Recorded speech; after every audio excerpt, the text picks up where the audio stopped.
সাদাকতা ইয়া রাব্বানা। সুন্নাত নয় শুধু খাওয়া শেষে মধুপান, আরো কিছু সুন্নাত আছে তুমি জানো কি? জানলেও জীবনে কখনো তা মানো কি? আলহামদুলিল্লাহ, শরীয়তপুর জেলার গামুড্ডা থানার অন্তর্গত ঐতিহ্যবাহী আব্দুস সামাদ ইসলামী একাডেমির হাফেজ ছাত্রদের পাগড়ি প্রদান অনুষ্ঠানে সরকারি গামুড্ডা মুসলিম উচ্চ বিদ্যালয় ময়দানে তাফসীরুল কোরআন মাহফিল, এটা 14তম চলছে। 14টা বছর কোরআনের কথা এখানে আলেম ওলামারা বলেছেন। অনেকে হয়তো বিদায় নিয়েছেন, অনেকে এখনো জীবিত আছেন। আল্লাহ তাদের কথাগুলো আমল করার তৌফিক দেন। এই মাহফিলের সম্মানিত সভাপতি, অত্র এলাকার সর্বজন শ্রদ্ধাভাজন ব্যক্তিত্ব আলহাজ কামাল হোসেন জমজু সিকদার, আমার আরাফাতের ভাই, দামাত বারকাতুহুল আলিয়া। এই মাহফিলের প্রধান অতিথি বাংলাদেশ জাতীয়তাবাদী দল বিএনপির ভারপ্রাপ্ত চেয়ারম্যান, তারুণ্যের অহংকার জনাব তারেক রহমানের একান্ত সচিব, সংসদ সদস্য প্রার্থী আমার বড় ভাই নেই, আমি একা। আমি বাংলাদেশে যাকে অন্তত বড় ভাই মনে করি, আমার শ্রদ্ধা এবং সম্মানের একজন মানুষ জনাব মিয়া নুরুদ্দিন আহমেদ অপু। আপনারা জানেন আমি একটা দলের সাথে জড়িত আছি, বাংলাদেশ জামাত ইসলামী। কুষ্টিয়া সদর 3 আসন থেকে নমিনেশনও আমাকে দিয়েছে, আমি না জানার কারণে। সেই হিসাবে কুষ্টিয়া থেকে সর্বোচ্চ 40-50 কিলোর উপরে আমার যাওয়া নিষেধ, আমিরে জামাত থেকে নিষেধ। এই মাহফিলটা আমার অনেক দূরে আসা লেগেছে, সারাদিন আজকে গণসংযোগ ছিল। আমার মনে হয় বড় ভাই না বললে আমি আজকে আসতাম। অনেক কষ্ট হয়ে গেছে, বিভিন্ন জায়গা থেকে কথা বলে মাইনাস করি আজকে আমাদের বাংলাদেশ জামাত ইসলামীর যিনি জেলার আমির, ওনার সাথে কথা হয়েছিল। আজকের মাহফিলের বিশেষ মেহমান বাংলাদেশ জামাত ইসলামী এই আসনের জন্য মনোনীত নমিনি জননেতা জনাব আজহারুল ইসলাম, শ্রদ্ধাভাজন বড় ভাই, হায়াতে তাজ্জেবা সিহাতে কল্লিয়া কামনা করছি। রাত তো গভীর হয়ে গেছে, অনেকক্ষণ আপনারা কথা শুনতেছেন, সেই আসরের পর থেকে মনে হয় আরম্ভ হয়েছে। কথা বললেন আলহাজ মাওলানা আব্দুল বাতিল শরীয়তপুরি, মাওলানা আব্দুল্লাহ আল নাইম। এখানে প্রশাসনের ঊর্ধ্বতন কর্মকর্তা, বিশেষ করে ডিআইজি সাহেব এসেছে, আপনাদের এলাকার কৃতি সন্তান জনাব আব্দুল্লাহ মামুন আনসারি। আনসারি মানে বোঝে সাহায্যকারী। আল্লাহ যেন উম্মতের সাহায্যকারী হিসাবে তাকে কবুল করে। মাসলুম অবস্থায় ছিলেন এতদিন, আল্লাহ তাকে কবুল করেন উম্মতের সাহায্যকারী হিসাবে। অপু ভাই শুধু আমাদের ভাই না, আমি জেলখানায় যতদিন ছিলাম, এদেশে আমরা যারা হজ করে আসি আরাফাতের ময়দানে একসাথে থাকি, তাদেরকে বলা হয় আরাফাতি ভাই। এই যে এটা, আর উনি আমার জেলহাজ ভাই, জেলে একসাথে ছিলাম। যে উপকার পেয়েছিলাম জেলখানার ভেতরে, মানুষ হিসাবে এটা বলা সম্ভব না। আমি দোয়া করি তার জন্য। বিশেষ করে বাংলাদেশের সাবেক প্রধানমন্ত্রী অসুস্থ হয়ে তিনি এখনো পর্যন্ত হাসপাতালের বেডে পড়ে আছেন। এটা মাজলুম মানুষ। তার যে স্বামীর কথা আমরা শুনি, আপনি দেখবেন তার স্বামীর নাম শুনলে মানুষ শহীদ জিয়াউর রহমান বলে বা শহীদ জিয়া বলে। তাকে মেরে ফেলা হয়েছিল, আর একজনকেও মেরে ফেলা হয়েছিল, কিন্তু তাকে কেউ শহীদ মুজিব বলে। আমি আরাফাতে 16 সালে একবার খুতবা দিচ্ছিলেন কাবার ইমাম, উনি এই নামটা ধরে দোয়া করছিলেন, শহীদ জিয়াউর রহমান, আরবিতে আরো 3-4 লাইন পড়বেন। এই ছেলে, কথা বলতে হবে ভাই, বসেন। উনি কথা বলছিলেন ওই সময় দোয়ার ভেতরে। আল্লাহ আরাফাতের ময়দানে যে এই যে জিয়া গাছ বলা হয়, যেটা নিম গাছ, যে বাংলাদেশ থেকে উনি মাটি নিয়ে ওখানে নিম গাছ লাগিয়েছিল। লক্ষ লক্ষ হাজী সাহেবরা, মরুভূমির দেশ তো অনেক বড়, সেখানে ছায়ায় আশ্রয় নেয়। আমি নিজেও আশ্রয় নিয়েছিলাম। তাহলে দোয়ার ভেতরে খুতবায় বলছিলেন যে আশ্রয়, যে ছায়া যার মাধ্যমে হাজী সাহেবরা পায়, আল্লাহ যেন তাকে আরশের ছায়া দান করে। বলেন তো, তাকে মেরে ফেলা হয়েছে, এজন্য শহীদ বলা হয়। শহীদ জিয়া নাম শুনলেই শহীদ আগে লাগিয়ে দেয়। এরকম মেরে ফেলা তো কত মানুষকে হয়েছে, তাদের নামে শহীদ বলে না কেন? শহীদ শব্দটা খেলা চোরা, এটা অনেক দামি শব্দ। এটা যার তার নামের আগে পরে লাগানো ঠিক না। আমরা তো এখন হিন্দু মরে গেলেও শহীদ লিখে দিই। সেদিন একটা খবর দেখছিলাম, কোন জায়গায় সাইনবোর্ড দেন যে শহীদ ধীরেন্দ্রনাথ দত্ত। নাম শুনে কি মনে হচ্ছে যে ও শহীদ হয়েছে? বলেন, কোরআনে কারিমে আল্লাহ এত মর্যাদা দিয়েছেন শহীদদের। মানুষ যে মুখ দিয়ে কথা বলে, মুখের উপরে আল্লাহ নোটিশ দিয়েছেন যে কথা বলা যাবে না শহীদদের ব্যাপারে। ওয়ালা তাকুলু লিমান ইয়াকতালু ফি সাবিলিল্লাহি আমওয়াত, তোমরা এই কথা কেউ বলবা না যারা শহীদ হয়েছে এরা মরে গেছে। বালা হিয়াম ওয়ালাকিন লা তাশউরুন, বরং তারা জীবিত কিন্তু তোমরা টের পাও না। মানুষ মুখের পরে যেহেতু অন্তর দিয়ে ধারণা করতে পারে, মুখের পরে ধারণা করে কি দিয়ে? অন্তর দিয়ে। এই জন্য আল্লাহ অন্তরের উপরও নোটিশ দিয়েছে। ওয়ালা তাহসাবান্নাল্লাযীনা কুতিলু ফি সাবিলিল্লাহি আমওয়াতা বাল আহয়াউন ইনদা রাব্বিহিম ইরযাকুন। কেউ এ কথা ধারণাও দুনিয়ায় করবা না যারা শহীদ হয়েছে এরা মারা গেছে, বরং তারা জীবিত এবং আমি আল্লাহ নিজে তাদেরকে রিজিক দেই। শরীয়তপুরবাসী মন থেকে বলেন তো, মানুষকে ঘুমিয়ে থাকলে খাওয়া লাগে? আর জোরে বলেন। তার মানে শহীদ যারা, তারা ঘুমায় না, তারা জীবিত এবং সব কিছু তারা টের পাচ্ছে, আল্লাহ নিজে তাদেরকে খাওয়াচ্ছে। সুতরাং শহীদ জিয়াউর রহমানকে আল্লাহ যেন শহীদ হিসাবে কবুল করেন। আমিন। শাহাদাতের মর্যাদা আল্লাহ যদি তারে দেয়, আমাদের তো অনেক ক্ষতি হয়ে যাবে। বলেন বলেন। তার স্ত্রী অসুস্থ হয়ে পড়ে আছে, তার একটা ছেলেও দুনিয়া থেকে বিদায় নিয়েছে, আরাফাত। আল্লাহ তাকে কবরে মাফ করে, ম্যাডামকে আল্লাহ শেফায়ে কামেলা আজেলা নসিব করে। মঞ্চে বসা এলাকার সর্বজন শ্রদ্ধাভাজন ওলামা ইকরাম আছে। আমি বহু আলেমকে চিনি, এলাকায় তো আগে আসতাম, জালেমদের কারণে 3 বছর নয় আসতে পারি। এর আগে আমি বিভিন্ন জায়গায়, ছোটখাটো জায়গায় এসে চুরি করে আবার চুরি করতাম। দেখো, সমস্ত আলেমদের সাথে আজকে অনেকের সাথে দেখা, আলেমদের মর্যাদা সম্মান কামনা করছে, আল্লাহ যেন আরো বাড়িয়ে দেন। আলেম আবার হওয়া লাগবে তো, নামের আগে মাওলানা মুফতি থাকলে মানুষ আলেম হয়? হাক্কানি রব্বানি আলেম এই পৃথিবীতে 3 জায়গায় আপনি খোঁজ করলে পাবেন। 1 নম্বরে যদি মাটির নিচে খোঁজ করেন পাবেন। হাক্কানি আলেম পাওয়া যায় কোথায়? বলেন বলেন। 2 নম্বরে জিহাদের ময়দানে আল্লাহর দ্বীন কায়েমের জন্য যারা সব কিছুকে মাইনাস করে চেষ্টা চালায়। 3 নম্বরে জালেমের জেলখানায়। জালেমের জেলখানায় খোঁজ করে দেখবেন হক্কানি আলেম পাওয়া যাবে। সুতরাং এই আলেমদের মর্যাদা আল্লাহ যেন দুনিয়া আখিরাতে বাড়িয়ে দেন। সামনে বসা মুসলমান ভাইরা, পর্দার আড়ালের সম্মানিত মা এবং বোনেরা, প্রশাসনের ভাইরা, প্রাণ প্রিয় শরীয়তপুরবাসী, দল মত জাতি বর্ণ ধর্ম নির্বিশেষে আজকের অনুষ্ঠান। এটা কি শুধুমাত্র মুসলমানদের?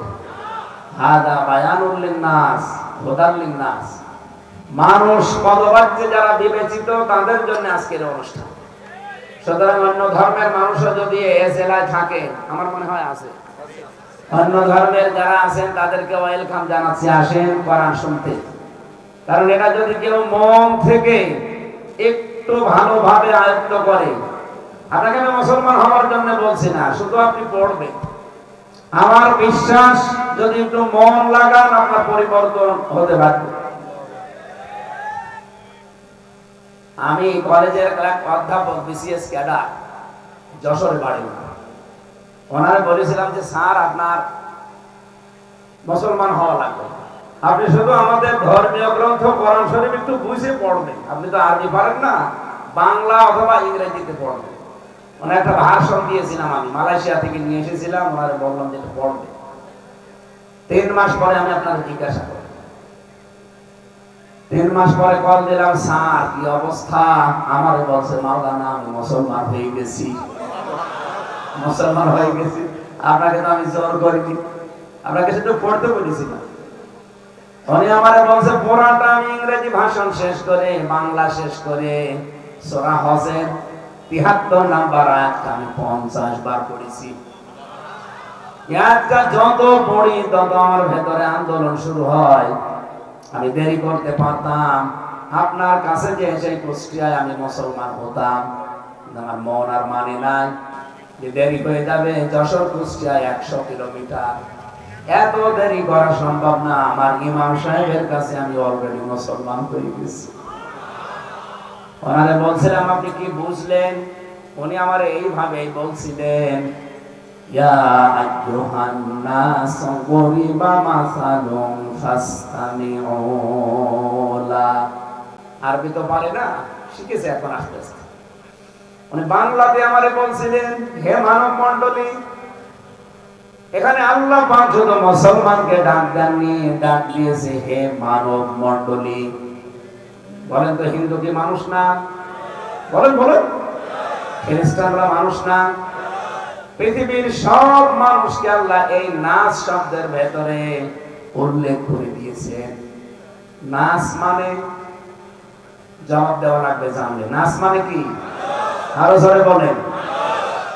এই যে বাউল নামে এক ফাউল বের হয়েছে না, আবুল সরকার, এই শয়তান দেখলাম বলছে কুল আউযু বিরাব্বিন নাস মালিকিন নাস ইলাহিন নাস। তার মানে আল্লাহ নাসকে বলছে। একটা কথা হইল, কোরআন শরীফ বিকৃত করে ফেলেছে। ও যদি আমারে গালি দিত, ও যদি অপু ভাইকে গালি দিত, আমি ওর জীবনে কিচ্ছু বলতাম না। ও সরাসরি হাত দিয়েছে আল্লাহর অস্তিত্বে, এই কারণে ওর উপর আমার রাগ। সত্যি কথা বলতে আমার বাবা মারে গালি দিক, ওরে দরকার আমি আর খাবার খাও, কিন্তু গালি দিচ্ছে সরাসরি কাকে? আল্লাহকে গালি দিচ্ছে। কোরআন শরীফের অর্থ পর্যন্ত বিকৃত করে ফেলেছে। এর আগে কোরআনের অর্থ বিকৃত করতো একজন, সে এখন পালিয়েছে। সে বলতো লাকুম দীনুকুম ওয়ালিয়া দীন, রাহুল বুখারী। আয়াত পড়ে কোরআন শরীফের, আর দলিল দেখিছে বুখারী শরীফের। যাক, এখানে এখন যেখানে আছে, অন্তত উনি ফাঁসির আসামি যেহেতু, ওনার একটা মনে হয় বাকি আছে, ফাঁসি হবে না। যদি এখন বিয়ে শাদী করে পেটে বাচ্চা আসে তাহলে ফাঁসে না। আমরা চাই মেয়ে লোক, যেহেতু বাংলাদেশে এখনো একজনও ফাঁসি হয়নি, হয়েছে না? হয়নি। ওনারও না হোক, কিন্তু সিস্টেমে আসা লাগবে, নয়তো কিন্তু ফাঁসি দিয়ে দেবে। ডক্টর মোহাম্মদ ইউনূস, 2 নবীর নাম, মোহাম্মদ আবার ইউনূস, 2 নবীর নাম নিয়ে বসে আছে। তো এই জন্য ওনারে যা জ্বালিয়েছেন উনি কিন্তু শেষ করবে। আপনি এখন বাঁচতে চাইলে অন্তত দাদারে মুসলমান বানিয়ে বিয়ে শাদী করে পেটে বাচ্চা নেন, তাহলে আর ফাঁসি হবে না। আপনারা আমি সব বুদ্ধি দিলাম। এরপরে যদি কেউ রাগ করে, ম্যাডাম জিয়া বলেছিল না যে গোপালি পাল্টিয়ে ফেলা লাগবে, আমার সাংবাদিক বলছে আপনি কি করবেন? ওই তখন ওই যে শুরু হয়ে গেল। আমি বলেছিলাম ওই জেলা যেহেতু অভিশপ্ত, মানুষ খালি গালি দেয়, তো জেলা না থাকলে তো আর গালি দিতে পারবে না। ওটা মাদারীপুরের ভেতরে, শরীয়তপুরের ভেতরে, ওই যে মাগুরার ভেতরে, নড়াইলের ভেতরে ভাগ করে। এই সমস্ত জেলায় যদি ভাগ করে দেন তাহলে ও জেলা নেই, কেউ গালি দেবে। এ খারাপ কি বললাম? আমার নামে বিভিন্ন রিপোর্ট হয়েছে, হ্যাঁ উনি জেলার নাম পাল্টাতে চাইলেন। আমি আপনাদের ভালোর জন্য চাইলাম, গালি দেয় মানুষ শুধু। ম্যাডাম জিয়া পর্যন্ত বলছে নাম পাল্টিয়ে গোপালী করে দেবে, নামই রাখবো। আমি তার অত বড় কথা বলি না, আমি বলছিলাম ভাগ করে দিন, এরপরও আমার উপরে রাখ। তা আমরা যে কথা আপনাদেরকে এখান থেকে বোঝাতে চাই, শহীদ এই শব্দটা কিন্তু এটা পাগলামি না, অনেক দামি শব্দ। বিশ্বনবী মুহাম্মদুর রাসূলুল্লাহ সাল্লাল্লাহু আলাইহি ওয়াসাল্লামের আজকে তাফসীর মাহফিল আপনারা লিখেছেন, কিন্তু ঘোষক বলছিল এটা সিরাত মাহফিল। এখানে তাফসীর মাহফিল লেখা আছে, আমরা তাফসীর আকারে কথা বলতে চাই ইনশাআল্লাহ। স্যারকে আমি বলেছিলাম আপনি ইয়া আইয়ুহান নাস বলার পরে কি বুঝলেন? উনি বলছে মানব মণ্ডলী ডাক দেওয়ার পরে আল্লাহ বললেন দরিবা মাসালুন ফাসতামিউ লা। একটা উদাহরণ দেই তোমাদের সামনে, খুব ভালোভাবে উদাহরণটা শ্রবণ করো। বলেন তো উদাহরণ দিচ্ছেন কে? আরো জোরে বলেন। আমির হামজা উদাহরণ দিলে আপনার শোনা লাগতো না, সরাসরি উদাহরণ দিচ্ছে আল্লাহ নিজে। কে উদাহরণ দিয়েছেন? ইন্নাল্লাযীনা তাদউনা মিন দুনিল্লাহি ইবাদুন মিন দুনিল্লাহি লা ইয়াখলুকু যুবাবা। নিশ্চয় যারা আল্লাহ বাদে অন্য কাউকে ডাকো, আমি আল্লাহ গ্যারান্টি দিলাম ওরা একটা মাছি বানাতে পারছে না, পারবেও না। ইয়াখলুকু এটা মুজারে, বর্তমান ভবিষ্যৎ, প্রেজেন্ট ফিউচার। মুজারের আগে যদি লান আসে বাংলা অর্থ দাঁড়ায় জীবনও হবে না। এই চ্যালেঞ্জ ১৫০০ বছর আগে পার হয়ে গেছে, আজ পর্যন্ত কেউ এই চ্যালেঞ্জ মোকাবেলা করতে পারে নাই। যদি তাদের সব দেবতা এক জায়গায় হয়েও চেষ্টা করে, তাও মাছি বানানো সম্ভব। উনি আমার বলছে আমি কি করলাম এতদিন, তাহলে আমার ৫৩ বছর বয়স। ওই স্যার বলছিল ৫৩ বছর আমি একাধারে তাদের সামনে মাথা নত করেছি, আমি বিভিন্ন জিনিস তাদের কাছে চেয়েছি, অথচ তারা একটা মাছি পর্যন্ত বানাতে সক্ষম না। এইটাই বাস্তব।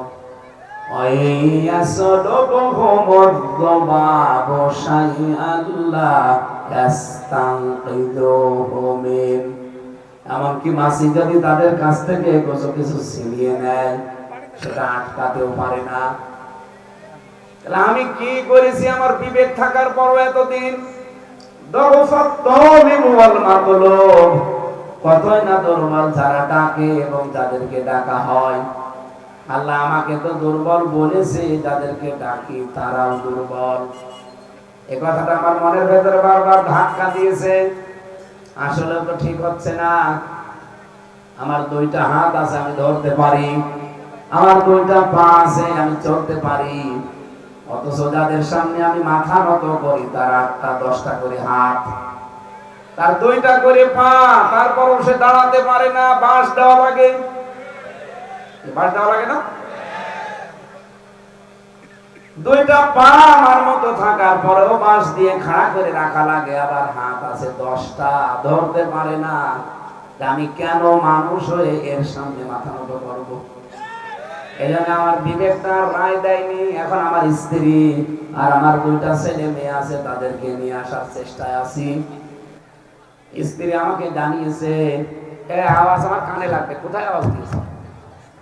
গলা ভেঙে যাবে তো, ঘুরিয়ে দেন, দরকার ঘুরিয়ে দেন। স্যার আমার বলছিল আমার স্ত্রী নাকি ওনাকে জানিয়েছে যে আমিও মুসলমান হতে চাই, কিন্তু আমার মা মরে গেলে, আমি মুসলমান হলে আমার মা রাগ করবে, সুতরাং উনি মরে যাক, আপনি হয়েছেন থাকেন, আমিও আসতেছি। আমি এখান থেকে যেটা বলতে চাই, অন্য ধর্মের যারা এসেছেন, শুনতে পাচ্ছেন বা শুনতে পাবেন এই ভিডিওর মাধ্যমে, আপনাদেরকে আমি কোরআন শরীফ পড়ে মুসলমান হতে বলছি না, শুধু পড়ি দেখেন। বিবেক যদি হালকাও কাজে লাগে, ইসলাম ছাড়া অন্য ধর্মে আপনি থাকতেই পারবেন না। এটা আজকের আলোচনা দল মত নির্বিশেষে সব মানুষের জন্য, যে আল্লাহ আমাদেরকে এখানে নিয়ে এসেছেন কোরআনে কারীম শোনার জন্য, বোঝার জন্য, খুশি হয়ে বলেন আলহামদুলিল্লাহ। আপনার কাছে আয়োজন যাই মনে হোক, এটা কিন্তু এখন শ্বাস প্রশ্বাসে নিঃশ্বাসে নাকি হচ্ছে। নবীজি বলেন কোরআনের কোন আয়াত বোঝার জন্য যদি কেউ চেষ্টা চালায়, ও যদি নাও বোঝে, তাও 500 রাকাত নফল নামাজের সওয়াব পাবে। 500 রাকাত নফল নামাজ আপনি বোঝেন? জীবনে পড়েছেন কিনা আল্লাহ ভালো জানে। অথচ আজকে যে তেলাওয়াত কিন্তু আয়াত 2টা মাত্র, এই 2টা আয়াত যদি বোঝার জন্য চেষ্টা চালায়, আমরা আধুনিক তাফসীর অনুযায়ী কথা বলবো ইনশাআল্লাহ। আমার আশা এখানে আমরা যারা এসেছি আমাদের জীবনে পরিবর্তন আসবে। এরা ওঠাউঠি করে কারা না, এভাবে তো ক্লাস করা যাবে না। বসেন, যারা চলে যাচ্ছে জরুরত আছে চলে যাক, কিন্তু বাকিগুলো বসে থাকা লাগবে। ওঠাউঠি করা যাবে না, কথা বলা যাবে না। এরা বন্ধ একদম 1 ঘন্টা। এদিকে তাকান। রাসূলের উপরে দরুদ আর সালাম পড়ছি, যিনি কিয়ামতের ময়দানে সুপারিশ না করলে যত বড় মহারথী হন আপনি জান্নাত পাবেন না। কথা বলেন না কেন? হযরত ঈসা নবী যেখানে বলবে রব্বুল আলামিন তুমি আমার মা মরিয়মের সাথে যা ভালো লাগে আচরণ করো, আমার দেখার দরকার নেই। হযরত ইব্রাহিম নবীর মতো এত বড় পাওয়ারফুল নবী, তাকে খলিলুল্লাহ বলা হয়, তিনিও বলবেন রব্বুল আলামিন আমার বাবার সাথে যা ভালো লাগে করো, আমার দেখারও দরকার নেই। এত বড় বড় নবীরা পর্যন্ত তাদের মা বাবা সব আয়ত্ত ছেড়ে দেবে। প্রত্যেকটা মানুষ শুধু নিজের দিকে তাকিয়ে বলবেন নাফসি নাফসি, আমার কি হবে। হঠাৎ করে হাসরের ময়দানের এক কোণা থেকে একটা আওয়াজ আসবে। কেউ কথা বলে না, হঠাৎ আওয়াজ দিল কে? তাকিয়ে দেখবে সবাই চাঁদের মতো চেহারা একদম দাঁড়িয়ে ডাকতেছে। সবাই তার কাছে যাবার পরে বলবে কে আপনি? চোখের পানি ফেলে নবীজি বলবেন আমাকে চিনতে পারো না, আমি সেই এতিম নবী মুহাম্মদুর রাসূলুল্লাহ। সঙ্গে সঙ্গে তিনি সেজদায় পড়ে যাবেন। এক সেজদায় 50,000 বছর চলে যাবে। কারণ হাসরের ময়দানের একটা দিন 50,000 সানা মিম্মা তাউদ্দুন, 50,000 বছরের মতো লম্বা। রব্বুল আলামিন এবার ডাক দেবেন, কারণ হাসরের ওই কঠিন ময়দানে আল্লাহ যে নাম ধারণ করবেন জব্বার আর কাহ্হার। এর আগে তিনি এত রাগান্বিত কোনদিন হননি, এরপরে আর কোনদিন এত রাগান্বিত হবেন না। ওই দিন এত রাগ করে গদশা নিয়ে তিনি বসে থাকবেন।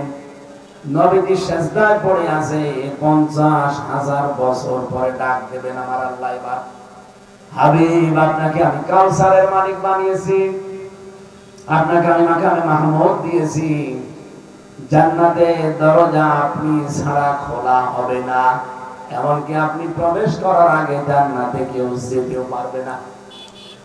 আপনি কাঁদেন কেন? এতদিন পরে জিজ্ঞাসা করছে কাঁদেন কেন? নবীজি বলেন রব্বুল আলামিন আমাকে যা দিয়েছেন আমি সব কিছুতে সন্তুষ্ট হয়েছি, কিন্তু আমার চোখের পানি বন্ধ হবে না যতক্ষণ আমার উম্মত আমার সাথে জান্নাতে না যাবে। সুতরাং আশা করব শরীয়ত প্রবাসী বিবেকটা কাজে লাগাবেন। আজকে থেকে ওই নবী বাদ দিয়ে এই পৃথিবীতে আমরা কারো আদর্শ মানি না। কথা বলেন না কেন? জবাব দেওয়া লাগবে কিয়ামতে যেই নবীর সামনে দাঁড়িয়ে তার আদর্শ যদি আপনার ব্যক্তি পরিবার সমাজ রাষ্ট্রে না থাকে, কি জবাব দেবেন আপনি? যদি উম্মত বলে সামনে চলেও যান, সঙ্গে সঙ্গে পর্দা পড়ে যাবে। নবীজি বলবেন আল্লাহ এগুলো তো আমার উম্মতের মতো লাগে, ওরা তো ডাকও দিয়েছে। জবাব আসবে আল্লাহর পক্ষ থেকে না, আপনি দুনিয়া থেকে বিদায় নেওয়ার পরে আপনার এই উম্মত নামে এই লোকগুলো আপনার রেখে আসা আদর্শকে, আপনার রেখে আসা ইসলামকে উলট পালট করে ফেলেছিল। আর যেটা সবচাইতে বেশি চলছে আজ বাংলাদেশে, কি রেখে গেছে নবীজি আর আপনি কি ধরেছেন? আরাফাতের ময়দানে নবীজির ডান দিকে আবু বকর, বাম দিকে হযরত ওমর। তিনি কি বলতে পারতেন না এরা সব জান্নাতের সার্টিফিকেট প্রাপ্ত মানুষ এদেরকে রেখে গেলাম, এদের অনুসরণ করলে তোমরা জান্নাত পেয়ে যাবে বলতে পারতেন। আল্লাহর নবী বলেছিলেন তারাক্তু ফীকুম আমরাইন, আমি দুইটা জিনিস তোমাদের সামনে আজ রেখে গেলাম। লান তাদিল্লু, কখনো পথভ্রষ্ট হবে না, পথ হারাবে না, মার খাবে না, না খেয়ে থাকবে না, লাঞ্ছিত হবে না, অপমান হবে না। তাদিল্লু শব্দের 33টা অর্থ আছে। বিশ্বনবী যদি শুধু ওই দিনের জন্য বলতেন তাহলে লান দিতেন না।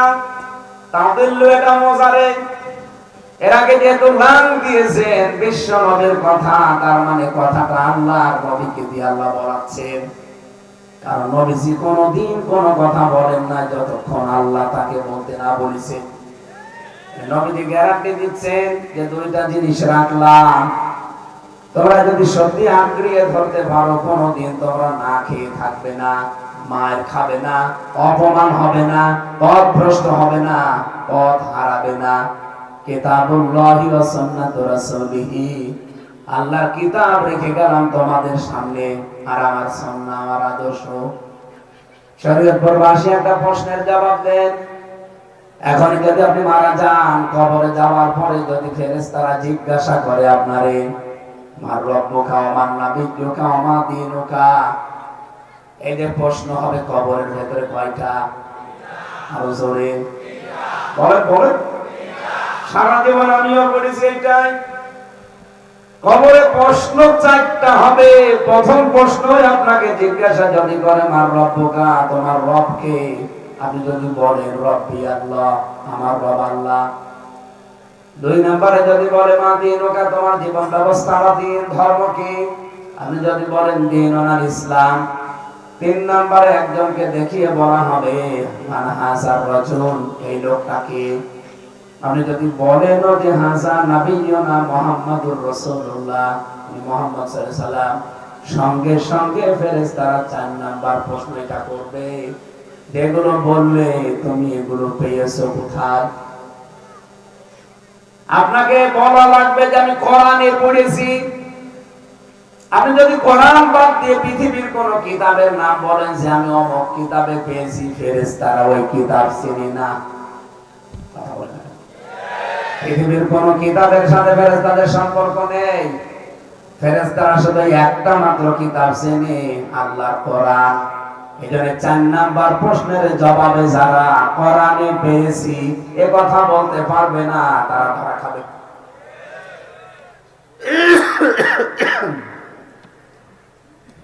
আজকে থেকে এজন্য আমাদের সিদ্ধান্ত নেওয়া লাগবে এখন থেকে, মান ক্বারাআল কোরআনা, যে ব্যক্তি কোরআন পড়বে, ইকরা কিতাবাকা, পড়ো কিতাব, তোমাকে যেটা দেওয়া হয়েছে এটা হাসরের ময়দানের ওই কিতাবও হতে পারে। এমনকি দুনিয়াতে যে কিতাব আল্লাহ আমাদেরকে দিয়েছেন কোরআন শরীফ, এইটাও হতে পারে। কোরআনে কারীমের ভেতরে আল্লাহ রাব্বুল আলামিন কোরআন শোনার জন্য যেহেতু এসেছি, এর হক আদায় করে পড়বেন কি করে, আমি সেটা বোঝানোর জন্য হাদিসটা একটু ব্যাখ্যা করব 2-3 মিনিট, এরপরে তাফসীরে চলে যাচ্ছি। এদিকে তাকান। ইকরা লিসাহিবিল কোরআন, কিয়ামতের দিন সাহেবে কোরআন যারা, তাদেরকে বলা হবে পড়তে থাকো। ইকরা, ওয়ারতাকিয়ার উপরে উঠতে থাকো। রাত্তিল, কিভাবে পড়বা? রাত্তিল মানে তার দিলের সাথে পড়ো। কামা কুনতা তুরাত্তিলু ফিদ দুনিয়া, যেভাবে দুনিয়ায় পড়তে। ফাইন্না মানজিলাকা ইনদা আখিরি আয়াতিন তাকরাউহা, পড়তে পড়তে যেখানে তোমার পড়া শেষ হয়ে যাবে, অততলা বিল্ডিং এর মালিক আল্লাহ বানিয়ে দেবে। শুধু সুবহানাল্লাহ বলে এখানে শেষ করার বিষয় না, এখানে 4টা বিষয় পেয়েছি আমরা। কিয়ামতের দিন আপনাকে আল্লাহর কোরআন পড়া লাগবে। দুনিয়ায় আপনি যেভাবে পড়েছিলেন ওইভাবে। দুনিয়ায় যদি তার দিলের সাথে পড়ে থাকেন, কিয়ামতে পড়তে পারবেন। দুনিয়ায় যদি তার দিলের সাথে আপনার পড়া না হয়, কিয়ামতে পড়তেও পারবেন না, উপরে উঠতেও পারবেন না। এটা খুব জরুরি বিষয় যে তার দিলের সাথে পড়া কাকে বলে। আল্লাহ রাব্বুল আলামিন নিজে দলিল দিয়েছেন সূরা বাকারা 121 নম্বর আয়াতে, আল্লাযীনা আতাইনাহুমুল কিতাবা ইয়াতলুনাহু হাক্কা তিলাওয়াতি।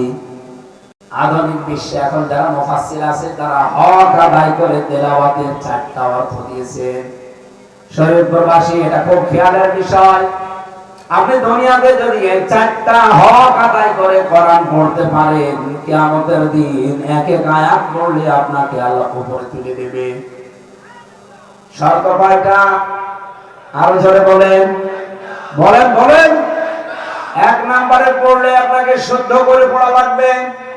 এখানে বহু মুসলমান আছে কোরআন পড়ে কিন্তু শুদ্ধ না, এরকম আপনি? আরো জোরে বলেন। আমি ক্লাস স্টেফেনের জীবনী পড়ছিলাম, ইংরেজি ভাষণে ওনার জীবনী পাবেন, দেখবেন ক্লাস স্টেফেন। এই লোকটা পপ সঙ্গীত শিল্পী, বিশ্বে যে মাইকেল জ্যাকসন যেমন এরকম মানের একজন। আমেরিকাতে একটা বিল্ডিং এ উঠছিলেন, বহুতলা ভবনে, হোটেলে থাকবেন বলে হঠাৎ করে গানের আওয়াজ তার কানের ভেতরে ভেসে এসেছে। বান্ধবীদেরকে বলছে তোমরা রুমে যাও, এত সুন্দর গানের আওয়াজ আমি তো জীবনে শুনি নাই। নিচে নেমে আসলেন লিফট বয়ে, দোকানদার যে দোকান থেকে আওয়াজ ভেসে আসে দোকানে গেলেন, জিজ্ঞাসা করলেন ভাই এই গানের রচয়িতাকে, সুরকারকে? দোকানদার বলে রচয়িতা সরাসরি আল্লাহ নিজে। ওদের আল্লাহ চেনে না, রাসূল চেনে না, সুর করেছে কে? পৃথিবীর বহু শিল্পীর গান আমার কাছে আছে, কিন্তু এটা সুরকার কে? উনি বললেন এই সুরকার হচ্ছে বিশ্বকারী আব্দুল বাসিত। উনি বলছে আমি এরকম সুর শিখতে চাই, আমি এই লোকটার কাছে যেতে চাই। দোকানদার মুসলমান ছিল, বলছে আপনি মুসলমান হন আগে, আর ওনার বাড়ি মিশরে, আপনি ওনার কাছে যান। বলছে আমি তাই মুসলমানই হব। চলে গেছে মিশরে, 3 বছর একাধারে কোরআনে কারীম শিখেছে। যে কণ্ঠ দিয়ে এতদিন গান বলতো, ওই কণ্ঠ দিয়ে এখন আন্তর্জাতিক সেমিনার গুলোতে কোরআন পড়ে। ইন্টারনেটে সার্চ দিয়ে দেখেন তার তেলাওয়াতের মান কি। কণ্ঠ যেহেতু ওইটাই আছে, শুধু জিনিস পাল্টিয়েছে, আগে গান বলতো এখন কোরআন পড়ে। আমার মনে হয় তার তেলাওয়াত শুনলে কোরআন নাজিল হচ্ছে মনে হয়। তার জীবনে পড়তে পড়তে শেষের দিকে যে দেখি প্রতিদিন এখন গভীর রজনীতে তাহাজ্জুদের সিজদা, লম্বা সিজদা দিয়ে বলে রব্বুল আলামিন জীবনে বহু কিছু উপায় করেছি, সব তোমার কোরআনের জন্য দিয়ে দিলাম, দয়া করে মেহেরবানি করে কিয়ামতে আমার সওয়াব তুমি নিও না। তেলাওয়াত আমাদের ঠিক করা লাগবে। আমরা এখানে 100 জনের, আমার যতটুকু অ্যানালাইসিস, আমি আল কোরআন রিসার্চ ফাউন্ডেশনের সদস্য হিসাবে দেখেছি, বাংলাদেশের 100 জনের 95 জন মানুষ কোরআন শরীফ পড়তে পারে না। যা পড়ে তা শুদ্ধ হয় না। তাহলে হক আদায় করে যদি কেউ পড়তে চান, মাস্ট বি আপনাকে এটা শুদ্ধ করে তেলাওয়াত করা শিখতে হবে। আফসোসের জায়গায় একটা, বাংলাদেশে 1 থেকে 5 পর্যন্ত গানের মাস্টার নিয়োগ দিল সরকার, কিন্তু 1 থেকে 5 পর্যন্ত আমাদের ছেলে মেয়েদের কোরআন শুদ্ধ করে শেখানো লাগবে, একটা মাওলানা নিয়োগ দিতে পারে না। দায়িত্বে যারা আছেন, আপনি কিন্তু 2 নবীর নাম নিয়ে বসে আছেন। কয় নবী? মুহাম্মদ, ইউনূস। অন্তত বিদায় নেওয়ার আগে এই কাজটা করে যান। 92% মুসলমানের দেশে 1 থেকে 5 পর্যন্ত প্রতিটি জায়গায় একজন করে আলেম কোরআন শুদ্ধ করে পড়ার জন্য নিয়োগ দেওয়া লাগবে। এই দাবি আপনারা করেন না? কারা করেন দেখি? লিল্লাহি তাকবীর। এই দেখেন তো, হাত করেনি কে? দেখেন। হ্যাঁ ঠিক আছে। প্রধান উপদেষ্টা পর্যন্ত দামি যদি নাও যায়, আসামে আমি জানি, এটা যদি নাও যায় আল্লাহর আরশ পর্যন্ত চলে গেছে। কিয়ামতের দিন যদি আমাদের জীবনে কিছুই কবুল না হয়, এই হাতটা যেন কবুল হয়। বলা যাবে রব্বুল আলামিন আমি তোমার কোরআনের শিক্ষার পক্ষে ছিলাম, এই কথা বলবেন না। শুদ্ধ করে পড়তে হবে। 1 নাম্বার শর্ত আমি আহ্বান জানাবো, সে বয়স হোক আপনার, আপনি শুদ্ধ করার চেষ্টা করেন। মানে কেবল মুরব্বী হয়ে গেছি, মানুষ হাসাহাসি করবে, করুক। আপনি মানুষ হাসাহাসি করবে, লজ্জা পান, কিয়ামতের দিনে কোটি মানুষের সামনে দাঁড়িয়ে লজ্জা পাবেন। কি কথা বলেন না? সত্যি কথা বলছি, কোরআন শরীফ এমন দামি জায়গা, দামি জিনিস, আল্লাহর মুখ থেকে যেহেতু বের হওয়া। আপনি যদি 80 বছর বয়সের চেষ্টা করে পড়তে না পারেন, শুধু বেঁধে বেঁধে যায়, আপনি ডবল সওয়াব পাবেন। আমি এই বয়সে পড়লে আমার যদি এক আয়াতে একটা সওয়াব হয়, আপনার এক আয়াতে ডবল সওয়াব হবে। নবীজি বলেন যে লোকটা পড়তে পারে না, বেঁধে যায়, ভেঙে ভেঙে উচ্চারণ করে, ওর সওয়াব হয় ডবল। এখানে এতদিন যেহেতু পড়তে পারেননি, এখন এই বেঁধে বেঁধে পড়তে আপনি সওয়াবটা ডবল করে নেন। এটা হাদিস কোরআন না, একটা ঘটনা পড়েছিলাম ইতিহাসে। একজন গ্রাম্য মানুষ উপযুক্ত শিক্ষক না পাওয়ার কারণে কোরআন শরীফ শিখতে পারে নাই। সারাদিন মাঠে ঘাটে কাজ করার পরে রাতের বেলা এসে এশার নামাজ পড়ে কোরআন শরীফে শুধু হাত বোলাতো, চোখের পানি ফেলে কাঁদতো, আল্লাহ আমি উপযুক্ত শিক্ষক পেলাম না, পড়তেও পারি না। দেখে দেখে প্রতি লাইনে লাইনে হাত বুলিয়ে শেষ করে দিত। রব্বুল আলামিনের এত পছন্দ হয়েছিল কাজটা। স্বপ্নে দেখে লোকটা মারা গেছে, স্বপ্নে দেখতে পাচ্ছে লোকটা মারা গেছে, কিয়ামত কায়েম হয়ে গেছে। আল্লাহ পাক তাকে ডাক দিয়েছেন সামনে। এখানে একটা প্রশ্ন আছে, বহু মানুষ আমাদের এই দেশে আর ভারতে আর পাকিস্তানে, এই 3টা দেশে আমি গেছি, মানুষের ভেতরে এই বিশ্বাস এখনো আছে, বিশেষ করে মাদারীপুর, শরীয়তপুর, ফরিদপুরের লোকের বেশি। কারণ যত পীর আল্লাহ দিয়েছে এলাকায়, এখান থেকে শুরু করে আপনি বরিশাল পর্যন্ত আর এদিকে ফরিদপুর পর্যন্ত পীরের কোনো অভাব নেই। আসার সময় দেখলাম বিসমিল্লাহ শাহ মাজার। হ্যাঁ, আমি আজকে আসার সময় কয়েকটা মাজারের সামনে দিয়ে এসেছি, আর একটা মাজার পেয়েছি রাজবাড়ি পার হয়ে, একদিল শাহ মাজার। নাম শুনলে মনে হচ্ছে গোয়া। কিসের একদিল, কিসের বিসমিল্লাহ শাহ, সব বানানো, কবর খুঁড়ে দেখবেন কিছু নেই। সাইদে সাহেব বলতেন না যে গাধা শাহ মাজার, গাধা মরে গেছে, ওটা মাজার বানিয়ে দিয়েছে।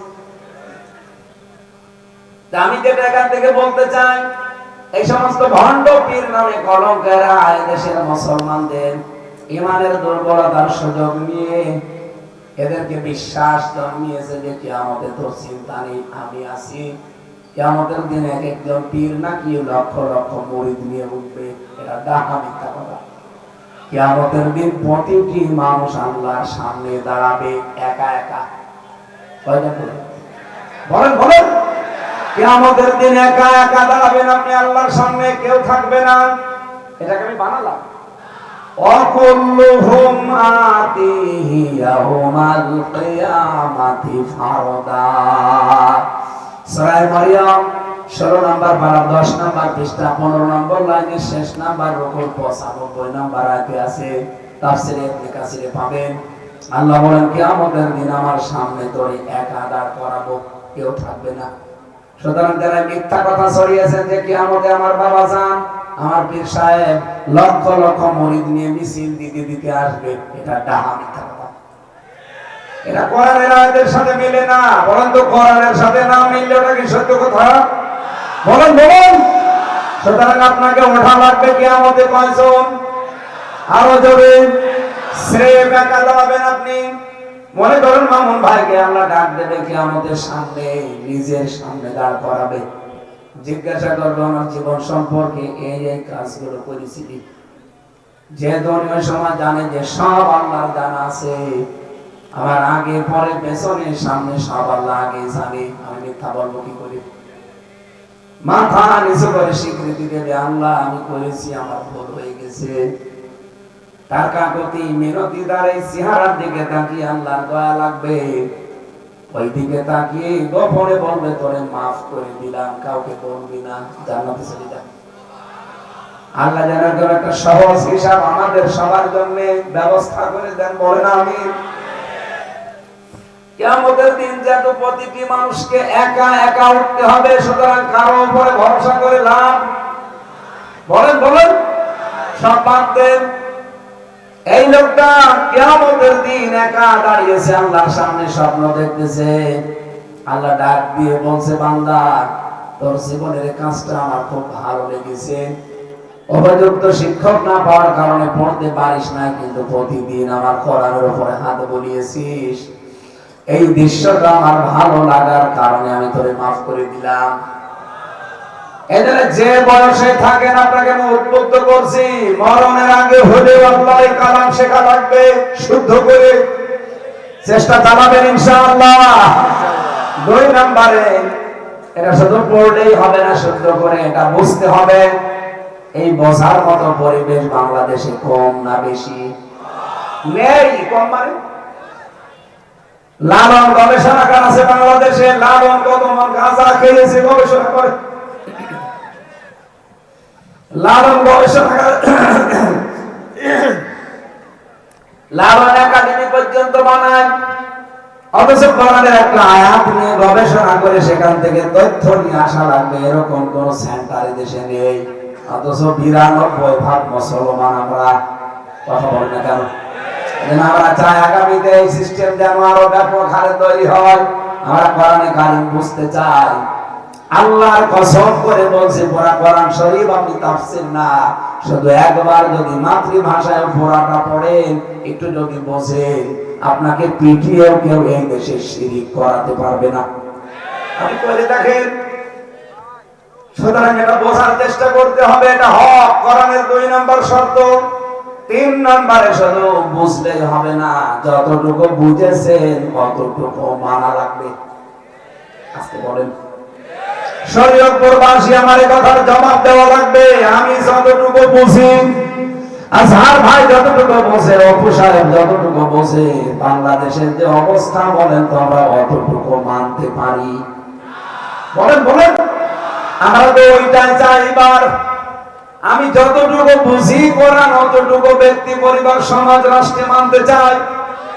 আরে মানতে চাওয়া এখন আমাদের নাকি দোষ? আরে ভাই, বাংলাদেশে বহু কোরআনের আয়াত এমন আছে যেগুলো শুধু পড়া যায়, চমা দেওয়া যায়, কিন্তু মানা যায় না।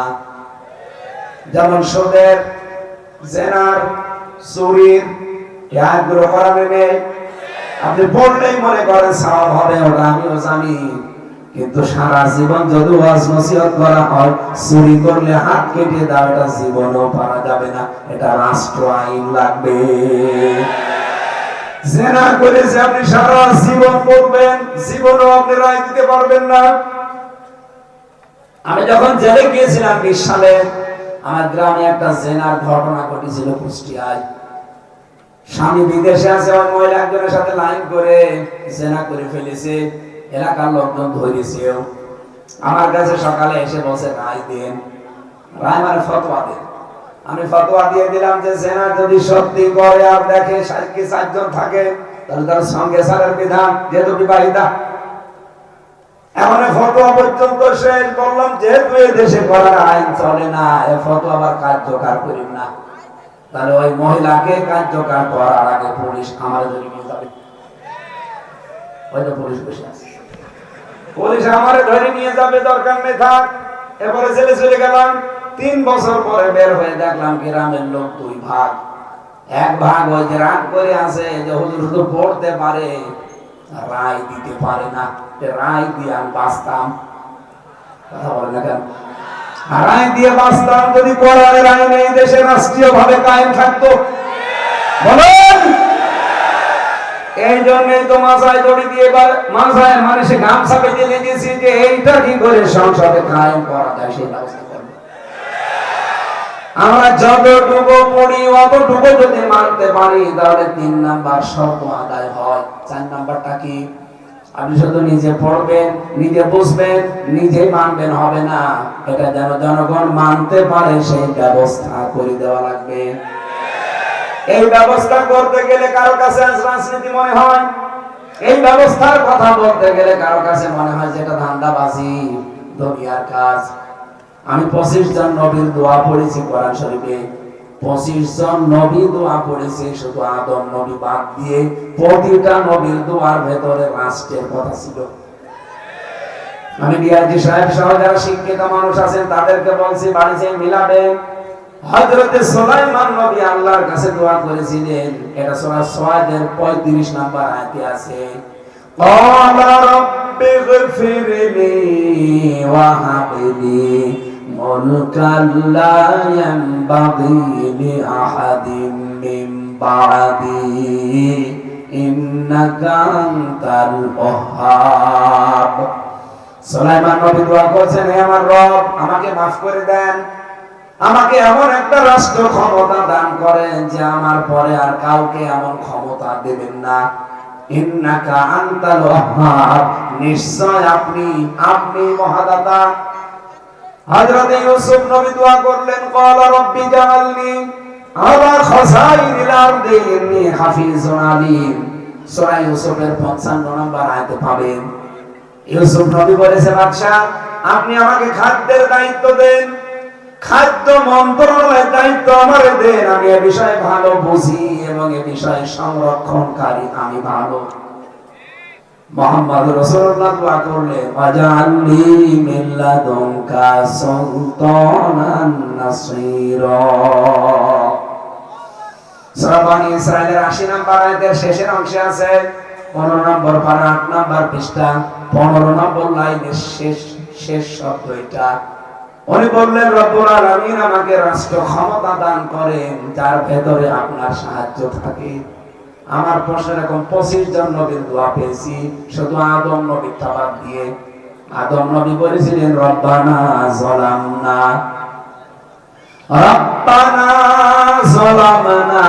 আনফুসানা ওয়া ইল্লাম তাগফির লানা ওয়া তারহামনা লানাকুনান্না মিনাল খাসিরিন। এই একটা দোয়া শুধু উনি নিজের জন্য দোয়া করেছিলেন, শুধু বাকি কোনো নবীর দোয়া আমি পাইনি। তারা বলেছে, আল্লাহ তুমি আমারে শুধু দুনিয়ায় দিয়ে দাও না। প্রতিটি নবী দুনিয়া চাওয়ার সঙ্গে সঙ্গে বলেছে, আমাকে রাজ ক্ষমতা দাও। আমার প্রশ্ন, শরীয়ত প্রবাসী নামটা আপনাদের কি দেখেছেন? শরীয়ত, এজন্য আপনারা শরীয়ত ভালো বোঝেন। আমি তো যতটুকু পড়াশোনা করেছি বাংলাদেশ নিয়ে, যত বেশরীয়তি কাজ কারবার সব শরীয়ত থেকে হয়।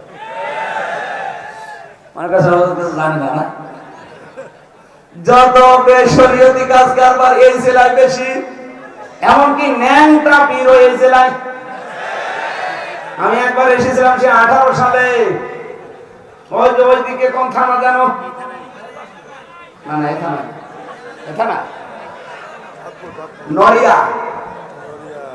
নড়িয়ার পাশে একটা জায়গা আছে কি সুরেশ্বর। আমার কমিটি নিয়ে গেল সকালবেলা, যে দেখি একজন পাগড়ি মাথায় দিয়ে গেটে বসে আছে।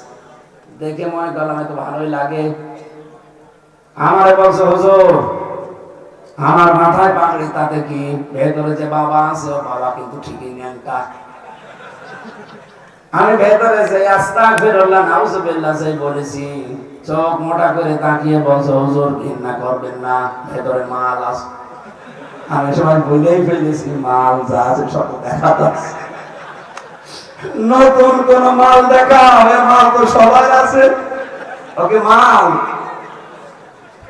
এই জেলায় যত বেশরীয়তি কাজ কারবার, ইসলাম আসলে এটা থাকবে না ইনশাআল্লাহ।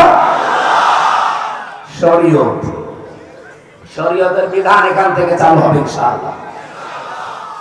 অশরীয়ত প্রবাসী 4 নাম্বার যেটা বলতে চাই, প্রত্যেকটা নবী যে দোয়া করলেন রাষ্ট্রের ক্ষমতার জন্য, নবীরা কি দুনিয়া ভোগ করার জন্য দোয়া করেছিলেন? দুনিয়া ক্ষমতা ভোগ করার জন্য, টাকা পয়সার মালিক হওয়ার জন্য?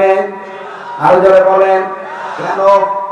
প্রতিটি নবী চেয়েছেন এই ক্ষমতার মাধ্যমে আল্লাহর আইনগুলো কায়েম করব।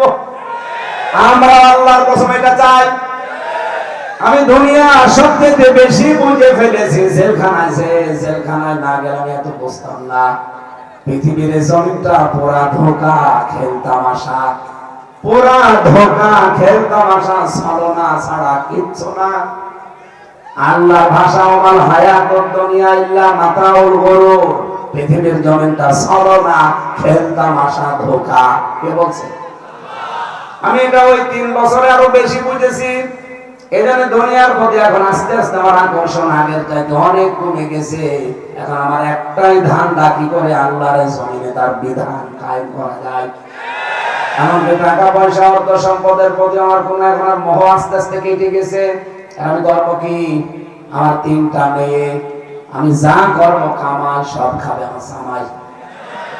ওই লোকে ছেড়ে তৈরি করে লাভ আছে, যা আছে তো নিজে খেয়ে যায়।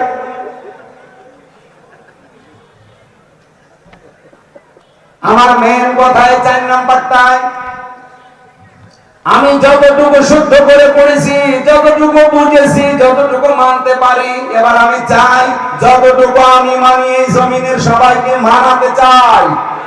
আমি শুধু সেনার আয়াত পড়ে গেলাম কিন্তু মানতে পারলাম না, না সুরির আয়াত পড়ে গেলাম মানতে পারি না, না এবার আমি মানাতে চাই।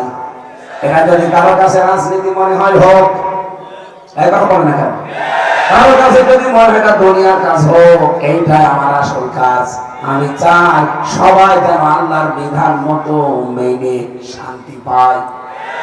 কোরআনে কারিমের সূরা নিসার 105 নম্বর আয়াত পড়বেন বাড়িতে। ইন্না আনসালনা ইলাইকাল কিতাবা বিল হাক্কি লিতাহকুমা বাইনান নাস। অবশ্যই আপনাকে এই কিতাব আমি দিয়েছি, শুধু চুমা খাবেন আর মাথার উপরে রেখে দেবেন তা না।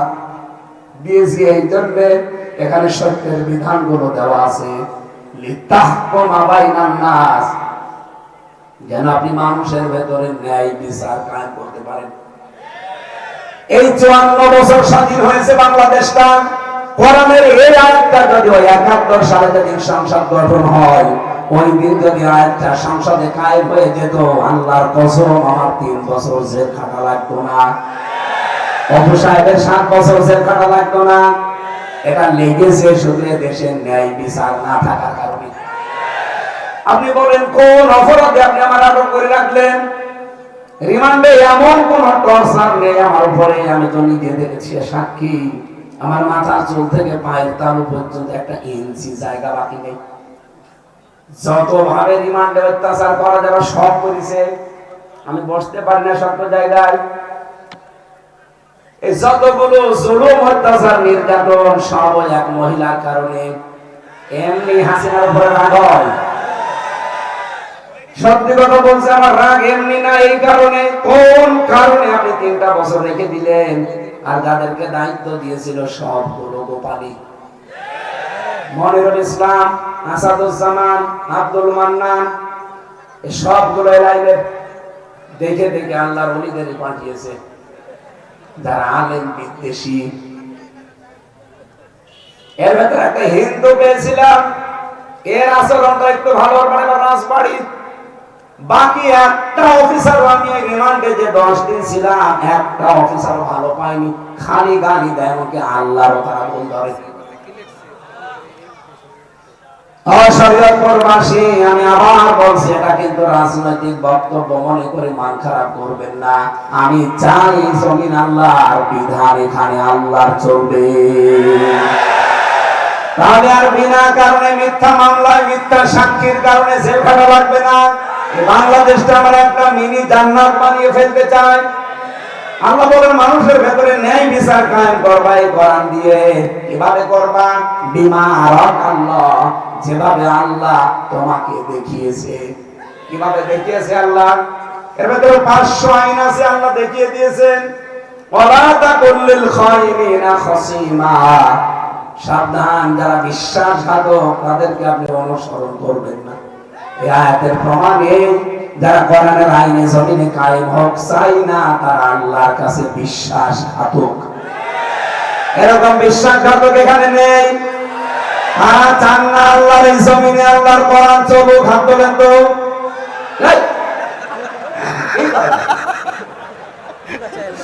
আপনি তো বিশ্বাসঘাতক হয়ে যাবেন। আমার যে তেলাওয়াতকৃত 2টা আয়াত ছিল, আপনারা সবার পরিচিত আয়াত আমি পড়েছি। আমার মাথার ভেতরে আয়াত নিয়ে যত কথা আছে, আমার সারা জীবন যদি এই 2টা আয়াত নিয়ে কথা বলি, আমার সারা জীবন চলে যাবে। এত কথা এই 2 আয়াতে আছে। আমি প্রায় 42টার উপরে তাফসীর মিলিয়েছি এই 2টা আয়াতের সাথে। সামারাইজ করে করে করে করে আমি বানিয়েছি যেটা এইটা এবার ডেলিভারি দেই। আল্লাহ রাব্বুল আলামিন আমাদেরকে ডাক দিয়েছেন ওয়ালা আসরি ইন্নাল ইনসানা লাফি খুসর। আসরের নামাজের কসম অথবা সময়ের কসম অথবা ইতিহাসের কসম, কালের কসম, যুগের কসম, আল্লাহ কসম দিয়েছেন। কেন? কারণ আমাদেরকে যে কসমটা দিয়ে বোঝাতে চায় সেটা হচ্ছে মানুষের সবচাইতে বড় সম্পদ, তার নাম হায়াত, সময়। হায়াত আছে এই জন্য আমি হামজা এখানে বসে আছি। হায়াত না থাকলে এখানে বসতে দিতেন? কথা বলে না কেন? হায়াত আছে এই জন্য মামুন সাহেব বসে আছে। হায়াত না থাকলে যত বড় ডিআইসি হোক ওনারা এখানে বসতে দিতেন? মরা মানুষকেও বসতে দেয়। এই জন্য পৃথিবীর মানুষকে, বিশেষ করে জীবিত মানুষদেরকে আল্লাহ যত নিয়ামত দিয়েছেন সবচাইতে দামি নিয়ামতের নাম হচ্ছে সময় বা হায়াত। এই হায়াতের ভেতরে আল্লাহ রাব্বুল আলামিন এমন এমন কিছু কাজ আমাদের দায়িত্বে দিয়ে দিয়েছেন, এই কাজগুলো যদি মানুষ না করতে পারে আল্লাহর ভাষায় সে মহা ক্ষতির ভেতরে ডুবে আছে। রব্বুল আলামিন বলেন ইন্নাল ইনসানা লাফি খুসর, অবশ্যই মানুষ ক্ষতির মধ্যে ডুবে আছে। ক্ষতির উপরে ভাসতেছে তা না, ক্ষতির মধ্যে ডুবে আছে।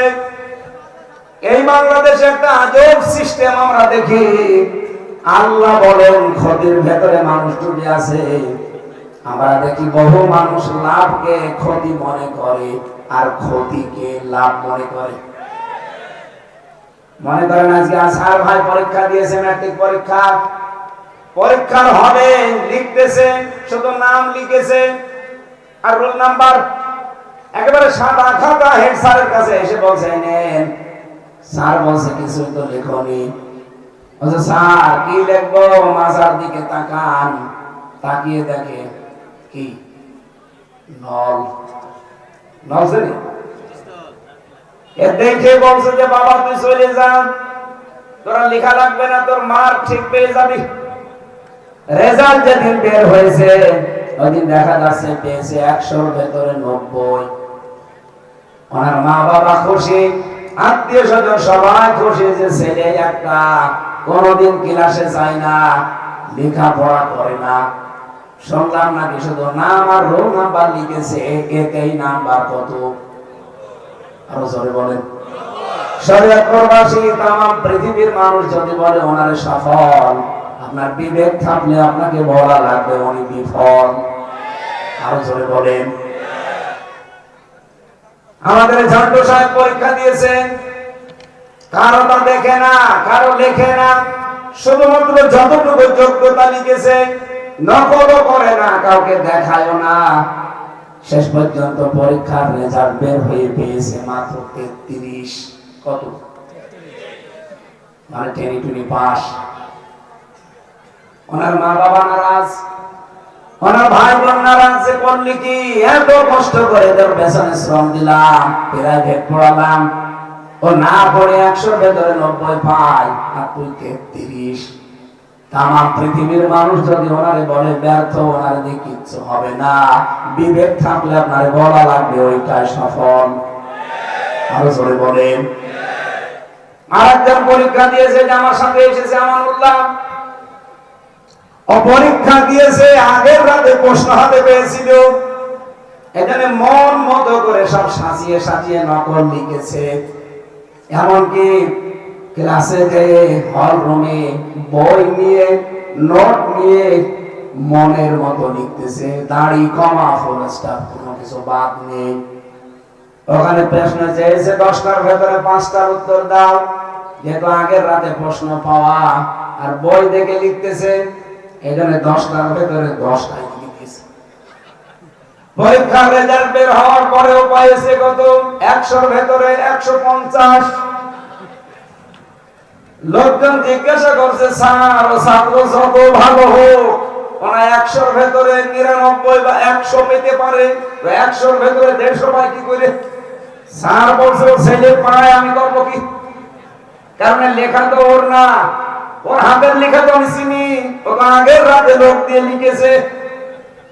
এখন বলেন না, বহু মানুষ এরকম আগের রাতে লিখেছিল না?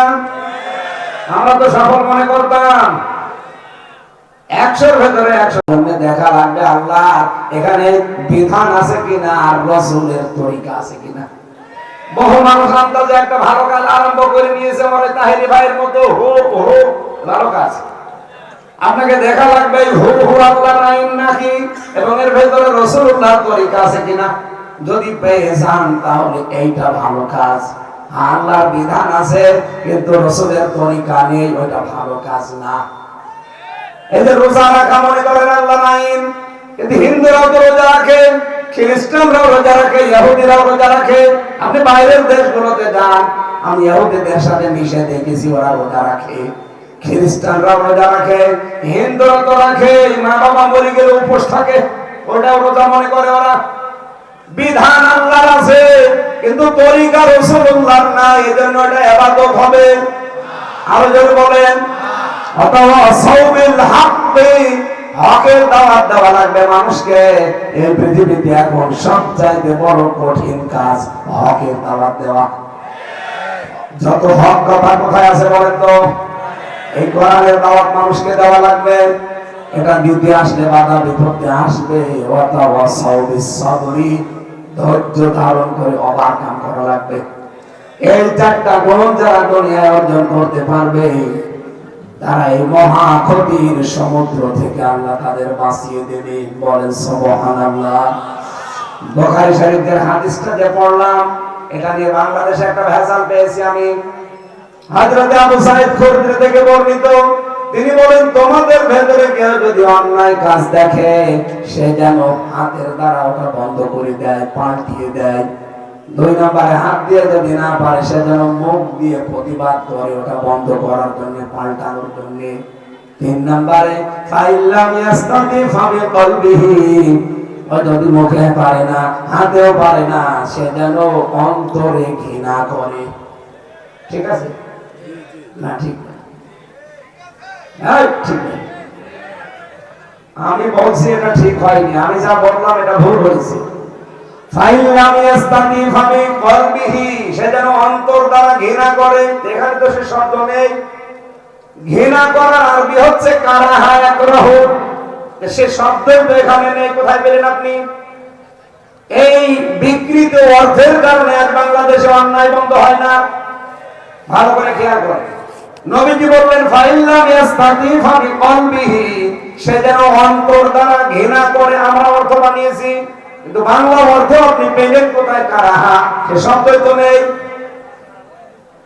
অন্তর দ্বারা ঘৃণা না, অন্তর দ্বারা পরিকল্পনা করা লাগবে, চিন্তা ভাবনা করা লাগবে কি করে অন্যায়টা বন্ধ করা যায়, পাল্টিয়ে ফেলা যায়, তুলে ফেলা যায়। হাদিসটা তো এভাবে আমরা বুঝতাম, হাত দিয়ে পারলাম না, মুখ দিয়ে পারলাম না। এদেশের 92% মুসলমান অন্তরের দ্বারা পরিকল্পনা যদি করতাম, এই দেশে কোনো অন্যায় করে কেউ টিকে থাকতে পারতো না।